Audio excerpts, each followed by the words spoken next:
नमस्कार. तर आज आपण सकाळच्या नाश्त्यासाठी एकदम हेल्दी असा नाचणीचा उत्तप्पा बनवणार आहोत. इथे 1 वाटी नाचणी, 1 वाटी तांदूळ आणि त्याच वाटीच्या मापाने अर्धी वाटी उडीद डाळ घेतलेली आहे. हे आपल्याला 5 ते 6 तास पाण्यामध्ये भिजत घालायचं आहे. तुम्ही दिवसभरही भिजत घालू शकता. मस्त असं भिजल्यानंतर याला वेगवेगळं आपण बारीक करून घेणार आहोत. बारीक करून झाल्यानंतर आपल्याला हे मिक्स करून रात्रभर फर्मेंट होण्यासाठी एखाद्या उष्णतेच्या ठिकाणी ठेवायचं आहे. पीठ छान फर्मेंट झालेलं आहे. त्यातलंच मी थोडंसं पीठ काढलेलं आहे. त्यामध्ये चवीनुसार मीठ घालायचं आहे आणि थोडंसं पाणी घालून आपल्याला पातळ असं बॅटर बनवून घ्यायचं आहे.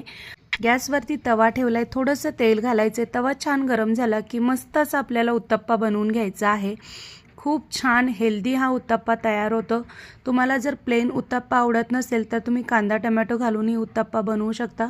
मस्त असा आपला नाचणीचा उत्तप्पा तयार झालेला आहे. व्हिडिओ आवडला असेल तर चॅनलला नक्की सबस्क्राईब करा.